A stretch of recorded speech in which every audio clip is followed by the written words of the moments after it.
Hey, my name is Chelsea Fagan, and I'm the founder and CEO of The Financial Diet, a totally independently owned and operated company of women who love to talk about money. Welcome to The Financial Confessions, a weekly show where we talk to people about their personal finances, their professional industry, and how money shapes their lives. You can listen to or watch new episodes of The Financial Confessions every week on YouTube or your preferred streaming platform. You can also support TFD and get exclusive access to our entire catalog of ad-free bonus videos, workshops, Discord community, our book club, and more by joining our members-only community on Patreon or YouTube. Our 2024 goal is to be primarily supported by our incredible community, and joining our membership program is the best way to do that. Enjoy the episode. Hey everyone, welcome to this week's episode of The Financial Confessions. If you have been listening to me for a while, chances are you have heard me blab on about the fact that I am, as we say in our little community, child-free by choice. Now, even that term is controversial amongst some, but I don't know. I identify with it because it doesn't sound depressing like childless does. But either way, I am someone who talks pretty openly about the fact that I don't want children, and although I love children, love being around them, vibing with them, spending time with them, being a parent for me is just not something that I want or that I see in my life plans. For me personally, my reasons for not wanting children really have nothing to do with the environmental impacts of that decision one way or the other. But being in the child-free community, that is a big conversation. Like, you can't go onto many of the forums or read a lot of the literature or the discourse happening at any given time without the environmental context of having children, especially in wealthy Western communities, and what the implication of that is on our broader planet. Now, I want to say that it's not just about having children or not having children that brings climate into the conversation. Almost literally all of our consumer choices are both shaped by and have an impact on the situation with regards to the ongoing climate crisis. None of our decisions in this sort of hyper-capitalist consumerist matrix are decoupled from those consequences, but especially when it comes to major life choices, where we live, the kind of families we have, how we get around every day, the kind of jobs we work. For a lot of us, the climate is a huge factor in guiding those choices. It's also a huge factor in how a lot of people want to shape their finances. We get asked every day, what is a way to invest that is sort of totally climate friendly? The answer is there really isn't one. You can obviously make better or worse decisions, but ultimately we're sort of playing to some extent a rigged game with every decision we make, and it's about kind of finding the right path for you. For me, I knew that having this conversation specifically, especially as it pertains to the choice to have children, which is a choice that I know a lot of you at home are somewhere on the spectrum of undecided about, I really wanted to have someone on who can speak to not only the experience of herself being a mother, but also the broader context in which that choice exists. She is, for example, a climate journalist. She's also an author. She's a mom of two. She's a Pacific Northwesterner. So vibes-wise, very different than what we've got going here in New York, but a vibe I personally love and enjoy greatly. I'm so excited to welcome to my podcast this week, Portland native? Oregon native, for sure. Oregon native, climate journalist Emma Pattee. Hi. Hey, Chelsea. Thanks for having me. Thanks for being here. So first and foremost, obviously I contextualized it a little bit about what we're going to be talking about in my intro, but I would be interested to hear from you. When you say climate journalist, can you break down a little bit what that means in terms of the work that you do and the scope that you cover? Sure. So for me, it's kind of an ethical decision in that I will only write about climate change and I won't accept assignments about almost anything else. And that was a decision that I made back in 2019 when climate change really became part of my everyday consideration. And what I'm writing about right now is a little bit more connected to climate science. So I write a lot about heat. I write a lot about how we calculate heat deaths. I write a lot about policy around air conditioners. So I'm pretty much anything that relates to climate science, I'm really interested in. And certainly the emotional and psychological aspect of climate distress, I'm really fascinated by. And as I mentioned, you're a Pacific Northwesterner, which, as I said, vibes-wise, I think is a fairly unique vibe within the United States. Is it fair to say that you think kind of where you are and the circles you move in are maybe more climate conscious than a lot of the rest of the U.S.? Yes, absolutely. However, I was really struck by what you said about like the way that we live our life, the consumption with which we live our life. That is something I still see like such a blind spot among people who are even incredibly eco-conscious or who are driving EVs. I think there still can be a lot of I hesitate to call it like climate denial. I call it climate apathy. And it's sort of like, yeah, climate change sucks and it's happening, but someone who's like kind of hesitant to engage with it on a daily basis. So I do think that exists everywhere because I would say like even more so than, the region you live in is a cultural religion of consumption that I think a lot of us just don't even know how to grapple with, myself included. Yeah, and I think to that point, I mean, like I've been to Seattle, one of the wealthiest communities in the United States, and those people are consuming all kinds of things. It's just a slightly different kind of consumption than it is in, let's say, New York City. Exactly. And I really appreciate that about the content you're putting out is I feel like there's actually not a lot of people talking about consumption the way that you're doing it. Thank And, you. and I just think that's incredibly valuable. And even in the climate community, people aren't talking the way you're talking about consumption. Well, thank you, first of all. Before we get into the kid stuff, I wanted to kind of talk about a more sort of philosophical viewpoint of covering these kinds of issues because to your point, the way that we cover basically all economic, consumption stuff is from a framework. I kind of try to use the same framework that we use in like canvassing for a political candidate, for example, which is like you're always sort of trying to yes and people to find points of entry to make it feel like something that they can be a part of and something that they never feel bad about themselves as a result with engaging. They never feel inadequate. It's about, moving people toward better decisions. And I can understand how that might be really difficult sometimes to achieve with climate education in particular, because it is so dire and it is so extreme in the consequences that it can feel, how do you communicate what you feel is important to communicate in a way that doesn't feel alienating to the average person? You know, this is part of the reason why I have stopped writing as much climate journalism is that after, a few years of only writing about climate change, I realized nobody reads climate news. And then I was talking with a scientist, and she said, nobody needs to know anything more about climate change. We already know everything we need to know about it. So at this point, like political action and basically activism is all that's left. And that really shifted my thinking around the work that I was doing. And that's part of why I then started working on a novel. My novel's very much an analogy of climate change. And I just sold that. I was really inspired by Don't Look Up. I really became interested in like, how do we engage with this topic in a way that isn't so boring, so complicated, and yeah, so alienating.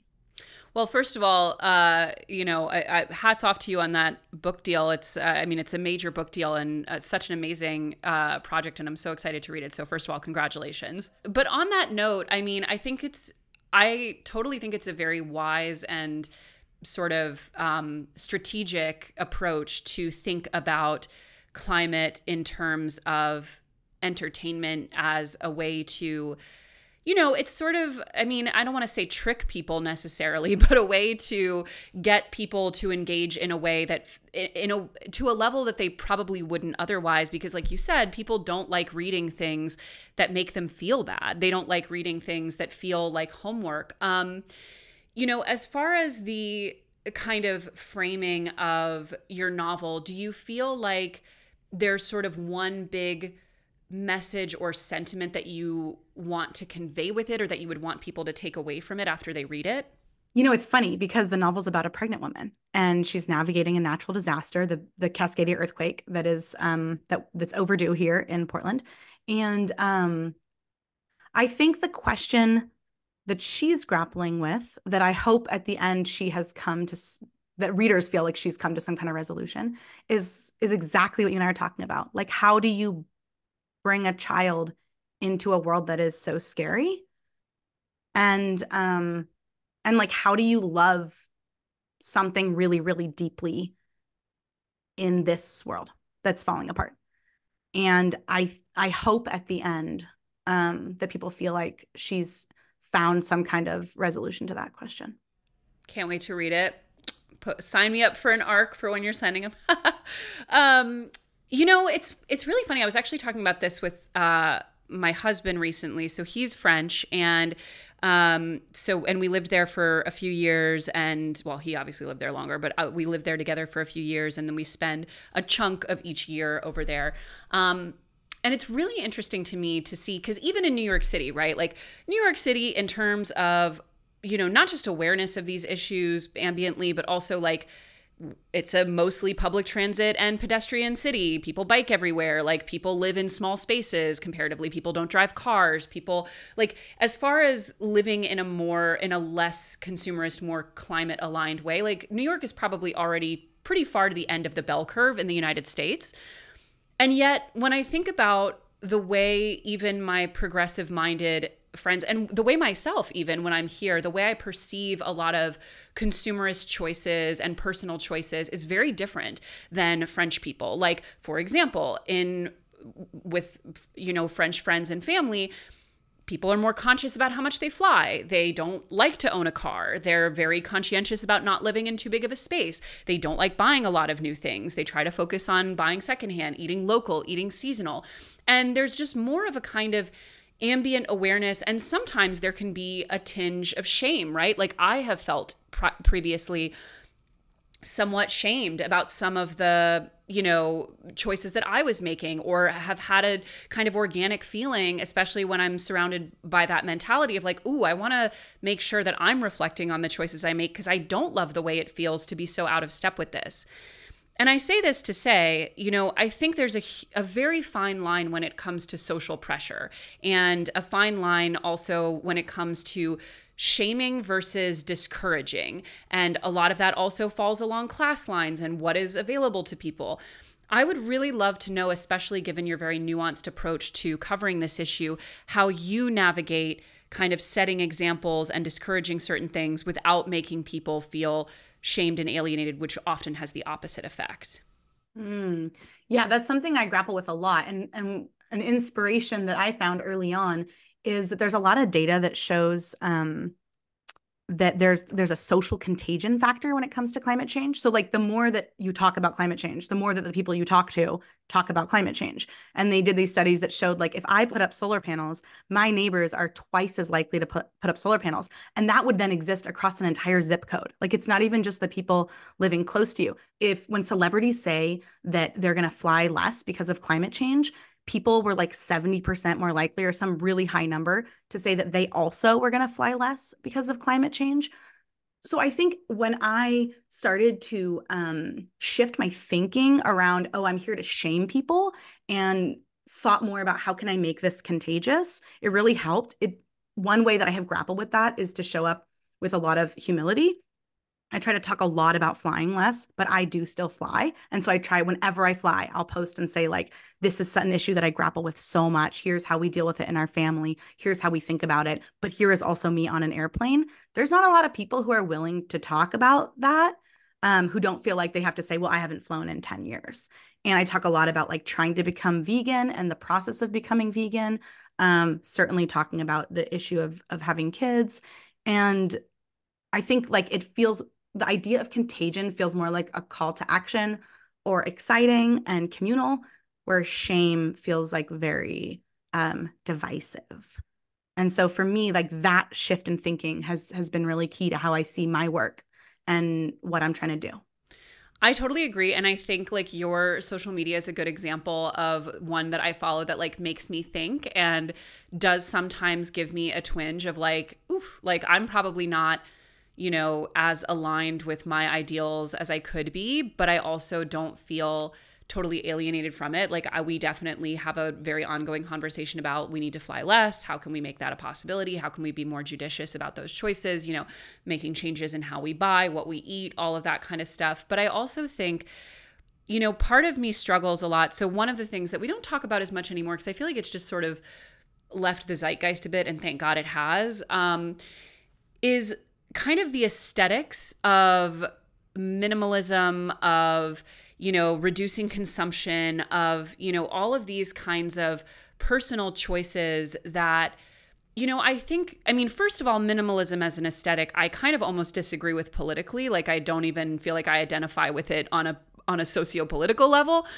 But kind of more importantly, I think for me, a lot of the time, and it's taken me a few years to even really totally understand my thinking around it. But I think what I've come to over the years, especially as I have tried to become more directly engaged in actual political action, is like, I think for a lot of people, personal choices, whether or not they amount to an aesthetic or whether or not they amount to an identity, I think personal choices can sometimes take people off the playing field politically a little bit, because I think, at least from a practical level, and I don't have the neurology on this, the neurological data, maybe you do, but I think it kind of itches the same scratch in your brain of feeling like you are part of the solution, you're doing something productive. And ultimately, from my perspective, whether it comes to, like, for me, obviously, I'm a little bit more interested in things like economic policy, but one person making a better personal choice, I'm almost less concerned with that. And like, I would be like, make whatever choice you want, but show up to your local council meeting. Do you know what I'm saying? Like, wanting to figure out how people engage in a way that's beyond their personal choices. As someone who does have a lot of values about your personal choices, how do you balance that with political engagement? And where do you kind of prioritize the things that you are sort of not asking people, but encouraging people to do? Okay. I don't know if like our mutual friends set you up with this question, because this is my most favorite topic. I do have some data behind that that neurological aspect of it. So there's a scientist in the Netherlands, and the work he does is around this idea of, it's called closing the loop. And it's basically the danger. This is why I stopped writing service articles about climate change. So it would go like this. You would see a video of like a turtle choking on plastic or whatever. You're just like, oh, it's so distressed. It's horrifying to see. Immediately, like, I need to do something about this. And you would, click through, and it's like, this is why we need to stop using plastic straws or drinking soda. You're like, I'm going to stop doing that. And you like go and you buy the metal straw, or you go to your kitchen and you throw out all the straws, or I don't even know what people are doing with their straws. And then you have closed the loop. And so we see this a lot on Instagram, right? Like, you share the post to your story and you're like, this is horrifying. You close the loop, and your brain that has been thrown into anxiety and distress over whatever it's seen, this turtle, now is like, I have resolution. I can move on to the next topic. I can now move on to, whatever, my Valentine's Day shopping. And so there's actually such a danger of closing the loop. And I completely agree with you. I love that you just said that the focus on personal choices takes people off the political playing field. And something I want to say about that is actually something you brought up earlier about the Pacific Northwest. That, yeah, here people are very, very eco-minded. A lot of EVs. I have an EV. My neighbor has an EV. Just like EVs everywhere. Everyone's talking about, recycling, whatnot. But when I come to New York, I see a lot of political organizing. I see a lot of activism. I see people see, like, they see a path forward to making really big change. So I'm actually more inspired oftentimes by the people that I'm meeting on the East Coast, because it's like they're not messing around with small choices, or they're not, and it's like almost irrelevant. They are seeing the impact they can have on a much larger scale. And for me personally, that's incredibly inspiring. And so, yes, I would say that it always makes me feel a little uncomfortable to focus too much on personal choices, because at this point, and we are like at kind of a dire point at this point, it really doesn't matter. Your personal choices really do not matter unless you're like Greta Thunberg and you're going to start a movement that's going to change the world. So if your personal choice is getting involved in activism, that does matter. Anything else, it really, at this point, I think is fairly irrelevant, except for how it lands with you ethically. Well, I also think there is, at least I've felt, and listen, this is purely anecdotal, but like being on the internet in the capacity I have for the past, like, almost 15 years at this point, I feel like I've noticed a really interesting shift in the way that people talk about lifestyle choices, be they purely ecologically minded, health minded, body minded, whatever they might be, where I think there was a much more strong sense of, identity and choices being wrapped together. Like I remember, especially in the earlier days of Instagram, like if you had an account, it was very important for you to be true to that niche. So if you're a vegan chef, it's all very plant-based. If you're a fitness account, you're posting all about your fitness. You know, if it's a political account, you post exclusively about whatever your niche is. And there was, I think, even algorithmically, like a very strong incentive to stay true to whatever it is that, you know, sort of got you attention in the first place. And I think what I've noticed a lot more lately is a sense of like people wanting to see a much more diversified range of choices and identities within the same person, and feeling a sense of like, for example, it's very common for me to follow people who will mostly eat plant-based, but still have, you know, occasionally eat cheese, yogurt, fish, whatever.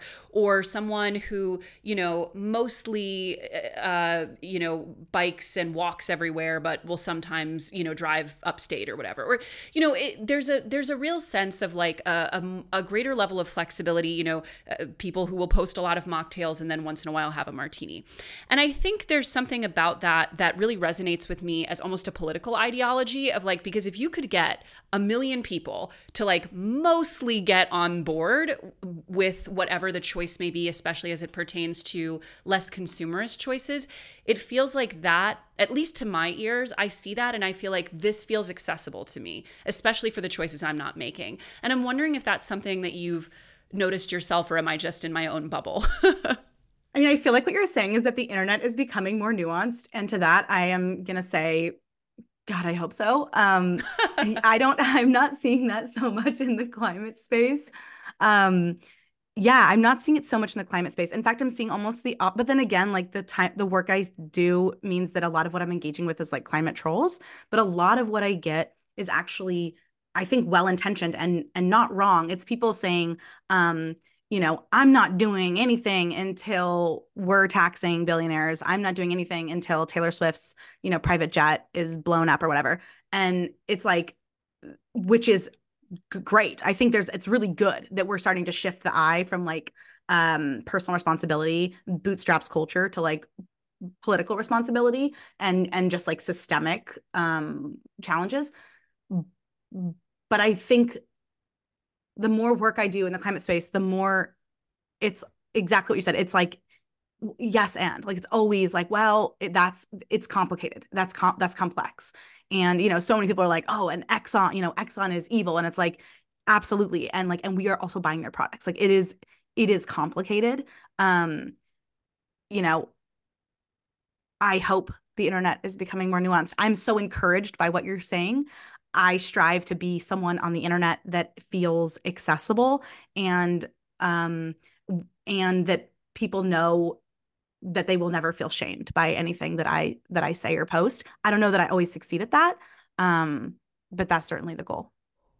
Well, I think yours is a great example of it. Now, obviously, you're a specific example because you do work in the climate space. But I think what's interesting to me is that the people I'm seeing talk more about these active choices in a way that's very integrated into an accessible life are people who are not in the climate space. They're just in the vibes space. And it's becoming a lot more, I think, passively present in every aspect of what they do. Like, for example, and there's been some literature on this, it's become a lot less, the perception over, for example, partnering with fast fashion companies has really changed quite a lot in the past few years. Not to say that people aren't still doing it, but for a huge amount of creators in the space, it's even for the money that it would represent for a brand partnership, it's not worth the PR toll that would take. Their own values aside. But I think the yes and thing is so interesting. Like, one of the things that I'm always struck by, like when I do any kind of phone banking or something, is they always, at least the ones that I've done, they pretty explicitly instruct you to stay away from climate stuff because people like shut down and because I think there's an inherent sense, and a lot of this I think is messaging, and I think this is changing, but I think there's often an inherent sense with people that there's like you said, it's like, what do I give a shit? Like Taylor Swift just like erased every bit of progress the entire country has made on whatever. So there's that nihilism about it, which is not unfounded. And then there's also a sense of like being climate conscious often means an inherent reduction, an inherent giving up. And I think, like, for example, I've worked a little bit this year with the American Climate Corps on some outreach stuff. And what's so interesting about the way they frame it is it's basically entirely framed as a jobs program. It is like, yes, it has like a climate element, but it's like, we're just getting a bunch of people to work on trains so we can get high speed rails and you can go from like Cincinnati to Cleveland in 30 minutes or whatever. Like, you almost don't even address it. You look at it as like, this is what it's adding to our lives. And in your work, like, what are ways in which you have found to focus on the ways that it would improve or benefit our lives versus the ways that it would sort of detract from it? Mm. You know, thankfully, that's not really what I have to contend with in my work. Like, thankfully, that is more like political work. And my journalism work is more like investigative than that. And so oftentimes it's really just like digging into something. Um, I don't know, I've been writing a lot about heat and about wildfires and about heat illness and heat death and how it's often like misdiagnosed, and doctors or pediatricians especially are like really struggling um to understand heat death and heat illness as fast as it's happening. And those are areas where it's not really like I have to present that as like, here's how this will help your life. I really can just be like, hey, heat illness is incredibly serious. And, it is literally impacting your child's, summer right now. And every parent is like, yes, I know. So, yeah, so I'm thankful that I don't have to so much. It's funny, I find myself almost in the other space where I hear from so many people who are so distressed about climate change. And they feel incredibly isolated in their communities. They often feel very isolated in their marriages. They don't, because of how much information is on the internet, they don't literally know what is true. And so they're trying to understand, like, what's it going to be like in 30 years? How is my kid going to be impacted? How should I financially prepare? And it's really, really hard to filter the information. And so I actually find that I'm almost often in a position of like talking people off the ledge a little bit. And so, yeah, it's just like it's just approaching it from a different angle. I feel a huge sense of empathy for people who find themselves in that position, because there is like, it's so funny. Like, I guess in life generally, it's more than just climate change. Obviously, there are many things in people's lives that, big and small, that kind of follow this pattern. But like, if you imagine a matrix of like worrying, it's like one of them is like, how bad is this? And obviously climate change, we're at the far right of that matrix. But then the other axis is like, and what can you do about it? And like, there are certain things where you could fix the situation yourself. And then there's things like this where like there is a point at which there are diminishing returns. And if it's like drastically impacting your mental health, that's also probably going to somewhat take you off the playing field to do more effective things in your community or to help bring people on board. Because unfortunately, like, just like positive decisions are contagious, like anxiety is contagious, negativity is contagious. And so do you feel like you have, aside from like, girl, take some psychedelics and go walk in the woods and like come to a better place with this? Like, do you feel like you have any advice for people who are in that psychological spiral a little bit, for how they can maybe regulate a little bit better to be a little more, I hate to say productive, but at least to take on less of it in an unproductive way? Mhm. Having been through that cycle myself, I had a very abrupt wake up to climate change in a postpartum support group. And a woman mentioned that, she started crying. She said she had sort of realized her newborn baby, by the time, her newborn baby was in college, can't remember what it was, some place would be underwater, some hometown would be underwater. And she was just, sort of devastated and terrified. And I was like, oh, this lady is crazy. I'm in the wrong group because I don't know what she's talking about. And I went home, and then like that night I lay in bed and I was like, is she right? Is she crazy? And within about 3.5 minutes on Google, I realized she was right and she wasn't crazy. And it like shook me. It totally shocked me. It was all I could think about for days. I just completely spiraled into climate despair. And I think that experience has shown me that it is a space you move through. It is part of the process. That level of shock and despair is part of the process, but most people don't end there. I think it's a really necessary moment. And so oftentimes in those moments, people are hearing from their family, their friends, like, you need medication, especially if you're a new mom or a new parent, which is a time when a lot of people wake up to climate change. They're going to hear, you need to be medicated. I wrote a piece a couple of years ago about how often eco distress was getting misdiagnosed as postpartum anxiety. So I think like what I can offer someone is to say, I see you. I have been there. It is a horrible, horrible place to be. It's an incredibly lonely place to be. And so the most important thing is like, let me connect you with community, whether that's other people who have emailed me. I have a couple organizations where I'll kind of send people, and they're going to find people there who are working through climate distress and who are not going to dismiss their concerns. And so I think community, number one. And then I think what I have seen at least is that almost everyone is moves through that, finds some kind of hopeful, or I want to say like hopeful vision for the future, but it doesn't always have to be that way. It's like a deeper meaning, or they shift their work. I think a lot of people, myself included, then shift their work to something that's a little bit more climate focused, and you ultimately end in a place of action. And I think of like life affirming action. So for me, I really don't say to people like, you're in a mental health spiral, because I have my anecdotal experience is that I haven't met anybody who stays in that space. Well, that's a relief because, it is very upsetting to think, not upsetting in the sense of like there's something wrong with them, but more like it's really tough to be in such a bad space over something over which you have so little control. It's different than like, my husband's cheating on me and I'm like, in a complete mental downward spiral about it, because at least then like there's the scale at which the situation is operating, like you at least have some agency, as opposed to like, if you're in that space and every choice that everyone's making around you every day is going to feel like you're screaming into the void, and can do nothing about it. So I'm glad to hear that people are mostly not staying there. Per the postpartum group, I think that's a perfect segue. So as I mentioned in the intro, so I'm not planning to have children. I don't really want to, for a lot of reasons, none of which are climate related. But if you swim those circles, a lot of people identify as being child-free specifically for climate reasons. And I've always kind of not liked that, because to me it feels like not an affectation, but it's a lifestyle choice on par with any other lifestyle choice you can make. And it's like, but to me, it's like someone being vegan or, living, a totally solar powered life or whatever it might be. Like, these are great, sure. But I also, like you said, your personal choices don't really matter on the scale that it needs to. But I think kind of more pertinently for me, and I've seen this happen a lot in very explicit ways, is like a lot of people, that becomes a slippery slope into kind of antinatalism / being really kind of nihilistic about the next generation as a concept.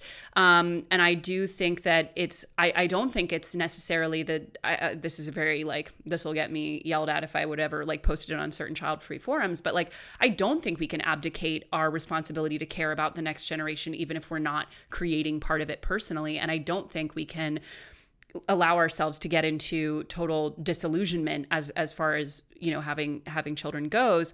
But yet that's a really common sentiment. And people, they come marching into those forums and they got their stats and and it's hard to argue against. So I would love to hear your perspective on it as someone who really cares and also has 2 kids. I was talking about this with a philosopher, and her work and her writing centers around like the meaning of motherhood. And she said to me, the choice to have a child is an emotional decision. And then we try to rationalize it using logic and analytical thought. But the decision itself is an emotional one. And I think that's a really compelling point. And I think certainly here it applies. I would say, like, anecdotally, of all the interviews I have done, I don't think I've ever met or spoken with anyone who desperately wanted a child. And the only reason they were not having a child they longed for is climate change. And it's funny, as I'm saying this, I'm like, I can think of somebody 4 or 5 years ago, I interviewed a woman, and she was young. She was in her early 20s. She was in Siberian. She was an indigenous villager, and she had grown up during the dissolution of the Soviet Union, and she had seen horrific things, violence, poverty, the worst of humanity. And she felt like, at the time that I interviewed her, she felt like, I desperately want a child, but I have seen the worst of humans. I have seen what societal breakdown looks like, and I cannot ethically bring a child into that. And it was a haunting interview. She really wanted a child. And she felt like my love for this child is so strong that I cannot bear to put it in this situation. And it was interesting because her mother was also heartbroken about this, really wanted a grandchild, and said, but we've seen the worst of humans, and we survived. So of course your child can survive anything and will survive, the climate crisis. And I think that's actually a really beautiful description of the two sides of this argument. Very, very well stated. And I think you're absolutely right, having spent, I mean, much less now than I used to, but quite a bit of time on forums for people not having kids. I think you're absolutely right that people just make the decision that feels instinctually right to them, and then they walk back into it through whatever means they want to. Although I do think in the case of not having children, I'm like, any reason's good, because someone who doesn't want kids shouldn't have them. So whatever reason feels right to you, go for it. Whereas I think sometimes people can rationalize themselves into having children in a situation that isn't necessarily a great one. And that, I think, has a lot more potential consequences. So I totally agree with you on that. And what's interesting, you say, so like, obviously there is the rationale that you're describing, which is, I don't want to conscript a child to this dystopia, which I think is, of the two, I think I can sort of relate to that more, because like, I'm not looking forward to whatever the hell is going to happen in 50 years. Like, I'm kind of like, yikes. I mean, best of luck to everyone. I don't know what's going to happen after I go. Like, and that is a very scary and unpleasant thing. And that I really understand on a much more visceral level. But the other one is what I think maybe doesn't get addressed quite as much, is the ecological impact of having children in a, wealthy Western context where, as someone who grew up low income as a child, I think back to all of the choices that my family was making that would, if you were wealthy making those choices, they'd all be framed as like eco-friendly, right? Like, we only wore secondhand clothes, or my mom sewed my clothes. We never flew. We never traveled anywhere. We never like ate out. We never had any of these luxuries. Like, that was just our life, was not having things. And that was fine. And honestly, I sometimes miss it in some ways. But I think what is striking to me now, not being in that socioeconomic class and being the vast majority, except for, a few people, the vast majority of parents that I know are affluent to some extent and represent probably much closer to the average of what, Western children are consuming. And you look at the data as like, for example, what an American child consumes versus, a child in India or in, sub-Saharan Africa or wherever it might be. And it's really striking to me how much children seem to obviously amplify by necessity, but also in some ways justify a level of consumerism that might otherwise not be justifiable through that framing of, you want to give your child the best. You want your child to have a better life than you did. You want them to have all of the things that you didn't have. And when that like instinct is so strong in people, and also so strong in our cultural narrative, like, how do you personally push back against that as a mother and not feel like you have to justify all kinds of, access and consumerism and all of that in order to provide your child with a quote unquote good life? But also, how would you encourage people to reframe that in their own thinking? Yeah, it's such a good question. That's a question that I grapple with. Like, I'm not going to position it as, oh, this is something that I have figured out, because I certainly have not figured it out. And I see this in myself. For me, it's a little bit of like, I want my kids to have what I didn't have. I also grew up without a lot of money. My husband also grew up without a lot of money. So we certainly can get into this sort of like, I want you to have it. But I think that for me, something I had not anticipated is how much, how strapped we would be between having two full-time jobs and two kids. And that there would just, I was so like, I'm going to be a plastic-free mom. And I am not a plastic-free mom. like the sheer amount of mental bandwidth that took me for the 10 days that I did it, I just could not afford it. And so I think for me, it's been like, how can we sustain this while also living out our values and our choices? But I certainly do see that. One thing I have noticed is that I grew up to hippies. We also didn't have a lot of money, but it was much more by choice because of the hippie lifestyle my parents chose. And so I grew up very eco-minded, and I do see that it is the kind of thing um, that, like they say about cleaning up after yourself, that if you do it a lot as a kid, you will just do it automatically. Like it is just inherent in me to recycle. It is inherent in me to not waste water. Um, and my husband grew up in a really different space. He's a second generation immigrant, and he did not grow up thinking of resources as being finite. And so it's been really interesting to see like how challenging it is for him in a way that it's not for me. And it has made me feel like, oh, I think sustainability is something that if you teach it to kids when they're young, they don't feel deprived as they get older. If you teach them like the concepts around it. But yeah, it is such a struggle. And I think to me, where I have come is like a full circle space of like, I don't want to shame a parent. I just don't want to shame another parent. It is like, there's something outside of my integrity about saying to somebody like the consumer choices you are making are unnecessary and are harmful when I don't understand the full context of their lives. So fair and so accurate, I think. This is okay. Now we're tiptoeing into the water of like, I hope I don't get canceled in the comments, but it's really something that's on my mind so much, especially as we do these video essays that are more and more about like inequality and the wealth gap and resource gaps and things like that. And one thing that is really that strikes me a lot about the narrative around having children versus not having them is I think we tend to downplay, especially in America, how much having a child in some ways, not always, in some ways it makes you, I think, much more sensitive to the welfare of children everywhere and much more plugged into the welfare of children and the lives that children are living.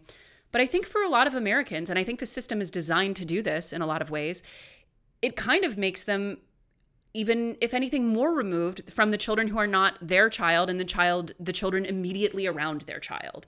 When it comes to things like school systems, when it comes to things like programs that benefit other kids, when it comes to things like, even something as simple as, I dabble, I'm not going to say I'm like a permanent member because I'm not showing up to all the meetings, but like I try to be involved in my local community board.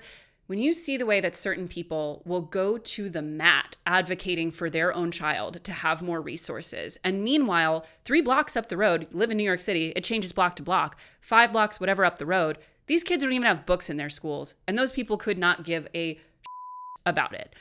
And I do think part of what scares me so much is the ways that because things are so scarce in America, because everyone's having to work so hard and we make it so hard on mothers and we really inculcate this extreme individualism. I worry sometimes that the framing of how we're even talking about motherhood and child rearing is so individual in nature and so about the choices you make as a mom and the life that you're creating for your kid that I sometimes worry that it might have the knock-on effect of exacerbating inequality rather than even helping it. That's just a statement. It's not even a question, but I'd love to hear your take as someone who actually is a mother. Yeah, it's interesting as this connects to climate change. It's like I get a lot of emails from parents, actually dads, a lot of dads, mostly dads, but I do get a lot of emails from parents who are like very, very concerned about how their child is going to fare in the future, in the climate crisis. And it's like we have to, when we talk about the impacts of climate change on children, to your point about the reason that people are bringing up not having kids, like you have to be like, but which children are going to suffer? And so it's like the UN has identified something like 1 billion children who are classified as extremely high risk of climate change at the hands of climate change. And all the countries, and so those are like Chad, Nigeria, Guinea-Bissau, like not America. And things like, flooding, drought, starvation, et cetera, air pollution. those collective, all of the countries that are classified as extremely high risk for children make up like less than 10% of emissions. And then the top, like the 10 wealthiest countries make up 70% of global emissions. And so there is something that can get a little bit like disturbing about the conversation around kids and climate change, because it's like, well, what about when people say to me, like, oh, I don't want to have a kid because of the environmental impact? It's sort of like, what about what else are you doing to protect all these other kids? Right. And I think you're absolutely right. I've seen it happen both ways. I've seen it happen that when people become parents, they are ignited to fight for all children. I would say, like, I used to read about children dying in war, children dying from climate change, and it was a much more abstract thing for me. School shootings. Now, I would say that like I have the line between my children and other children actually has gotten blurrier, has gotten thinner. Um, but I think I look at like my everyday choices, and it's like, yeah, my focus is of course going to be on the welfare of my children. I mean, that is just an animal fact. And I do think sometimes when we fight against that, as sort of as unethical as it is, as troubling as it is, it has helped me to remember like we are just animals. And there is going to be a biological urge to protect our children. And that has helped me kind of like temper my expectations of other parents. I think you're totally right. I think it's not so much about, like, I don't think I'm certainly not trying to insinuate that there's something inherent in people that, like, once they become parents, that they suddenly just don't care about other kids. I think it's when you couple that instinct and that necessity with a very, very imbalanced and zero sum system, as a lot of these systems are. Like in a city, for example, in a city budget, allocation of resources, like, districts are fighting over it constantly. Like, everyone's clamoring for resources. And there does, I think, become a really strong sense of, making sure that you secure for your immediate, not even necessarily your immediate family, but your immediate circle. We identify more with people who look like us, who earn as much money as us, who live near us. And I think that always worries me too, in the sense of, and I think this kind of goes back to the personal choice aspect, is, one thing I've been thinking about a lot lately is like seasonality, and like thinking about how to eat more seasonally, because it's just so easy to eat unseasonally. And I do it still all the time, but I try to really think about it as I do it and think about how I can bring it into my life more. But when I think about like someone who's making the change to eat seasonally, as an example, as more and more people are, my follow-up question is always like, okay, but like, if you live in a city where like half the city only can shop at a bodega, like what are we doing to engage with that? And for me, like, do you have an approach where you check choices that you're making in your own life and then try to walk back and think about like, well, how can these same options be accessible to more people? Yeah, that's a really good question. For me, I don't know if this is like the direction you're going in, but for me, this has been on my mind a lot lately because of what's happening in Gaza. And it feels like, how can I sort of justify, I'm over here I can't go to the protest. I'm taking my kid to the pediatrician. And it does feel like, oh, how can I just, so much of what I do, how can I justify it when other children are experiencing that?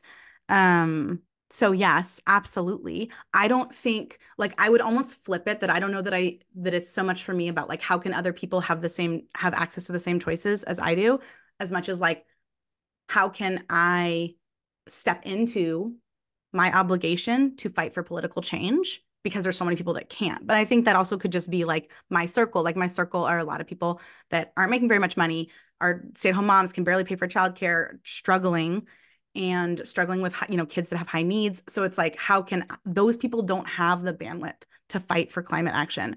They don't have the bandwidth right now to like fight for a ceasefire in Gaza. Okay, so like, what bandwidth do I have, and how can I give that bandwidth? I think that this is about political action. There's that the more we step away from personal choice, like we need seasonality in schools, right? We need like seasonal food in schools. Okay, like for me, it's not so much like, okay, how can I work with the low income person on my block to help them get to the Whole Foods, to get the food? as much as thinking in like larger scale. Well, kind of as a final question on the mom stuff, what would you say to someone who is on the fence about having children, maybe wants them more than not, but is really concerned about the climate impacts of that, either in terms of the ethics for the life that you're signing that kid up for, or about the consumer aspect of it? What would you say to them? Yeah, I mean, I think I've already kind of covered the ethics in the sense of like it's going to be children in the most impoverished places who suffer the most. So I think it's like highly dependent on where you live. And certainly studies have shown that people who live in some of those places are very concerned and are choosing to have fewer children because they're so concerned about resource scarcity. Um, in terms of the ecological impact, I mean, first off, I would say to somebody, have a kid or don't. I had a friend who asked me for years, should I have a kid? Should I have a kid? I'm not sure if I want to have a kid. And I was like, how did you know if you want to have a kid? And I said, it's like when you want to get Thai food. Like you just want Thai food. Sometimes you just are like, oh my God, I just really want Thai food. And like you do not have to rationalize it. You just need to get some yellow curry. For me, that is what I just was like, I gotta have a kid. And I had a kid.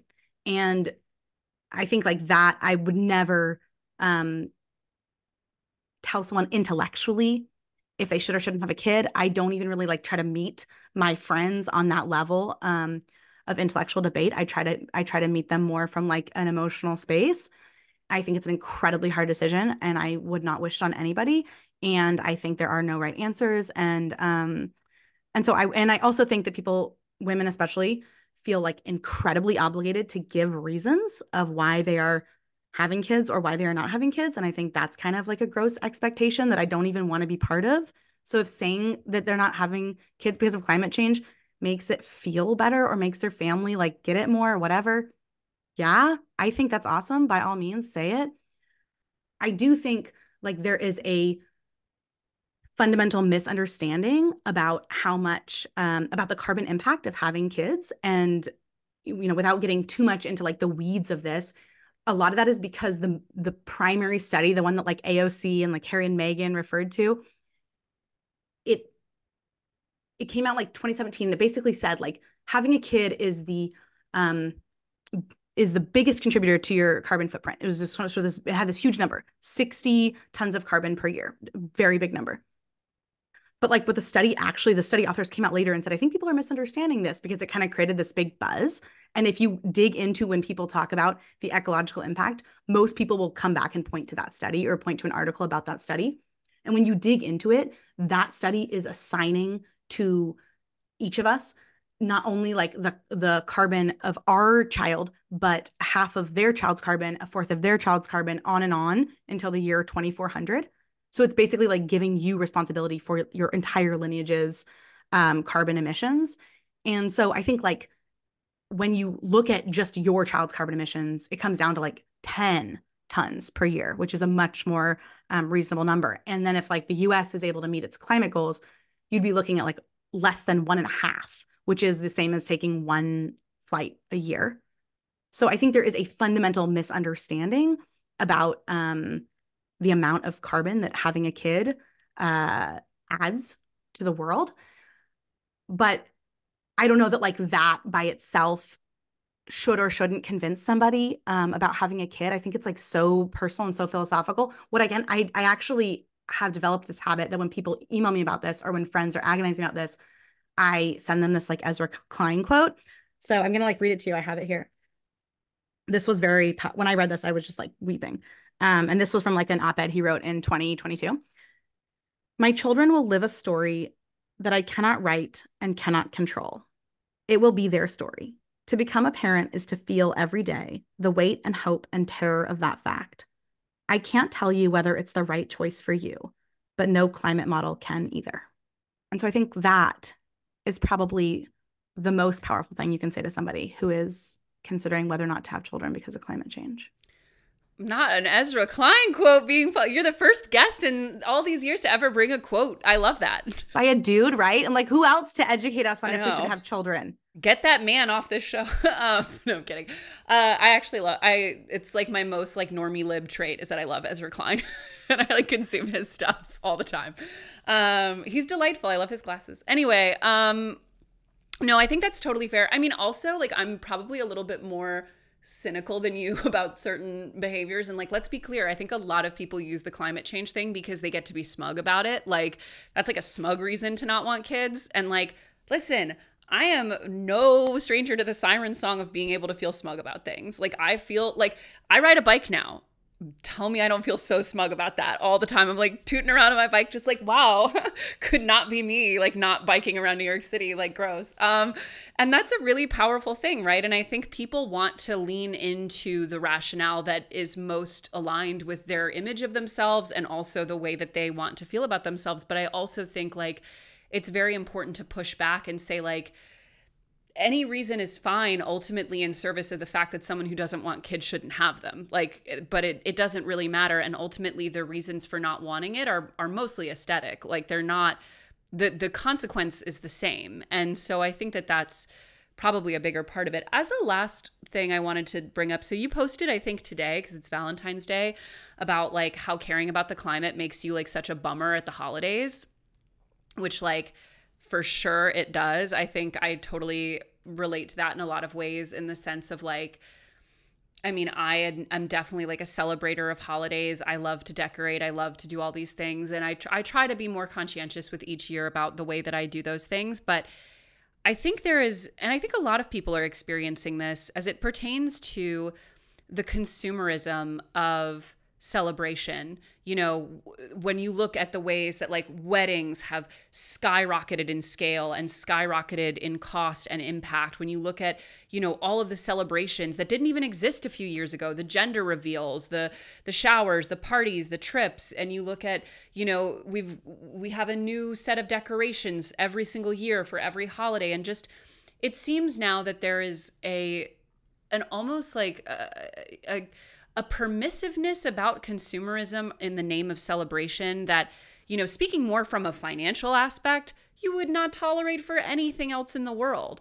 But there is something about, you know, the celebration, the people's special day, like this whole narrative that just it engenders, no pun, a level of indulgence in raw, vulgar consumerism that I think is, we all got to take a step back and like dunk our head in an ice bath or something, because what the hell is happening? So say more about that. I mean, you just said it so perfectly. Yeah, I think like I mean, that's when you enter into the kid discussion, right? Like the Valentine's Day at the school and whatever, I'm gonna pick my kid up and he's gonna have a suitcase full of like plastic crap and candy and wrappers and just a suitcase full of what's gonna head into the garbage. So yeah, I know I completely agree with you. That there does seem like there's this kind of like joie de vivre around like celebration and like, oh, you're living life, and any pushback on that is almost like a pushback on, you know, life itself. Um, but I posted that more because I think it's can be such an isolating experience. And so for me, it's more back to what I was saying about like this idea that like the worst thing when you're in climate distress is to be alone in climate distress or to think that you're the only one. And so for me, like I'm always looking for these spaces in which people might need to remember like they're not the only person having that experience. And there's a lot of people out there who are feeling the same. I think I am really fascinated by consumption. I'm really, you know, I joined this Peloton moms like luxury group, and it's all, what is a Peloton mom? I don't even have a Peloton. And it's all about like shopping and brands. And I just find it really, really fascinating. Consumption as identity and like consumption as religion. A lot of my book is about being a consumer, and also a lot about new motherhood as a consumer identity. So I find consumption fascinating. And yeah, this is a pretty inelegant answer. What am I saying here? I don't have a good answer. I don't have a good answer. We are a culture that is like in bed with consumption. And I don't understand how we're going to get out of that bed. And I don't understand how we're going to build a more sustainable future as long as we're in that bed. And that's a personal grappling for me. And then that, of course, is like a much larger, almost philosophical grappling. Well, and I think consumerism and thinking about it critically, what's so mind numbing about it is that there is no ideal really that's achievable. There's no point at which you can be like, well, I'm done. Like, and even, we've had advocates of minimalism on this show before, and, you drill down 2 centimeters into that ethos and you're like, oh, so you're just consuming the shit that feels right to you. Basically, that's all that boils down to. But like, it's so funny because like on TikTok, when I see like those videos that go so viral every time, they have millions and millions of views, and it's like, a person restocking this like impeccable giant Sub-Zero fridge, or like they slide open a makeup drawer. They slide open the drawer and there's a salad bar in there. Yes. Or they like go into their makeup room and they like open up a drawer and there's like 75 lipsticks, or like they have like a 17-step skincare routine and like all these products I didn't even know existed or were available to buy. And like, it feels like that's what a baby must experience watching Coco Melon. I'm just like watching it and like rocking back and forth. Like, and I feel viscerally disgusted with it and with myself for watching it. And then now there's like more of a trend, which I think is very important to have as a counterweight on social, where people just duet these videos and they'll either like talk about the impacts of that, or they'll just like talk about how much this is garbage and no one needs this. And like, there's like definitely a pushback to it that I think is a necessary corrective. But then I turn back to my own life. And I think in some ways it's easy to look at that nonsense and be like, well, I'm like Ed Begley Jr. at this point. I'm living a 0 footprint life or whatever. But ultimately, it's so easy to just kind of redound to like whatever level of consumerism feels right to you. And that's always a moving goalpost. And that's always something that you could be improving or iterating upon. And as someone who cares about this quite a bit more than I do, and is like way more like in line with like very climate oriented values, like how do you find your set point where you're not constantly just driving yourself crazy to consume less? That's such a great question. It's like how do you have, how much less is enough less or something? And it's like even the way people identify with having less is also bizarre. Yeah, I think that I am most interested in the ways that we consume to be part of a community or to be accepted. And I think that is what interests me. I don't know that like I'm as interested as like, oh, I need another pair of eyeglasses, but do I really need another pair of eyeglasses? And I think I'm more interested in the ways in which like holidays require consumption, tradition requires like to be accepted, you must consume. I'm more interested in like cultural consumption. It's like a river that you can't get out of. It's so powerful. And so I think that applies to everyone, whatever like their personal set point of consumption might be. I would say that I have ADHD. And so also digging into the way that a shiny object appeals to me has really helped me understand my consumption. Right now we're in a no buy moment of our lives. We're doing like a 6-month challenge to not buy anything, not because of climate change, literally because of the cost of daycare. But it's been really interesting to see the ways in which like I can get very excited by a TikTok video that is telling me I need this like particular vacuum. And also the ways in which I feel very like pressured to consume in order to stay part of a group. I think that is what is most compelling to me about the Peloton Moms shopping group, is the way that they all buy the same brands. They'll be like, guys, I found that one Stanley mug we're looking for at this one Target. And they'll all go to Target to get that one Stanley mug. And these are like tens of thousands of women across the country. And somehow it's like there is a connection there. There's a tribal energy there. And I think that for me is really interesting. As it relates to me personally, it's not something that I really struggle with because I think I am like naturally someone who really doesn't like having a lot of stuff. And so I am naturally a person who like only has whatever 40 pieces of clothing. I'm naturally a person who I don't really have the attention span for shopping. And right now, frankly, I don't really have the time for shopping.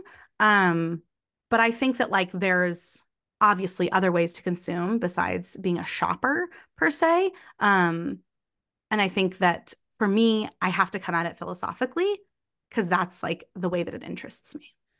On a much lower scale, but I'm also in the middle of a consumerist challenge myself about food. I'm doing like 100% home cooked for a month, like no delivery, no restaurants, no pre-made stuff. Yeah. Thank you. That is so validating that like the climate queen herself is like, yeah, let me tell you, I would saw off my right arm for some like takeout. I mean, you mentioned Thai food and like all my salivary glands just You were went like, crazy. I don't want a kid, but I do want Thai food. Yeah. See, you know what I'm talking about. 100%. And it's only for a month, although it has inspired me. I'm not going to go like full wheezy waiter and do like a different challenge every month, but I kind of want to do more challenges to like reset things now because it is interesting. But I think to your point, what's most interesting about it is just seeing how many of our impulses are interconnected and how much of what we do is totally socially driven and very decoupled from like our actual instincts, our actual desires. And that is always, I think, worth taking on. Yeah, absolutely. I mean, I think like we are, again, something that has like been a balm to me in all these years of writing about climate change is just this understanding that we are animals and that we like to think we think with our brains and make decisions with our brains, but for the most part, we don't. And that's given me like, I feel like I can extend a lot more compassion towards people who are making choices I don't agree with. And I can also give myself a lot more grace. We're just animals in a target and everything is so shiny. So shiny. Well, Emma, I knew that any friend of Amanda Holden, aka Dumpster Doggies, would be a friend of ours, and this has been truly such a delightful conversation. I wish that we were in person because I felt like I was just chatting with a friend over coffee. But for everyone listening to this who's like, where can I go to get more of this fantastic woman? Where should they go? Yeah, you can find me on Instagram, Emma Pattee. And please keep your eyes out for my book, which is getting published next January and is all about a pregnant lady trying to figure out everything we just talked about. We love to see it. Well, thank you so much, Emma, for joining us. And thank you, everyone at home, for tuning in. And we will see you back here next week, next Monday, in fact, for an all-new episode of The Financial Confessions. Bye. Thank you so much for joining us, and be sure to tune in next week for an all-new episode of The Financial Confessions. The Financial Confessions is created by The Financial Diet and hosted by me, Chelsea Fagan. It is produced by Alexa Brooks-Major and Holly Trantham. Recording and editing by Emily Fisher, and music and sound effects are from Epidemic Sound. Want more of our content? Head over to our YouTube page, The Financial Diet, to see our monthly deep dives, videos of this show, and our entire backlog of videos and podcasts. I'll talk to you next week.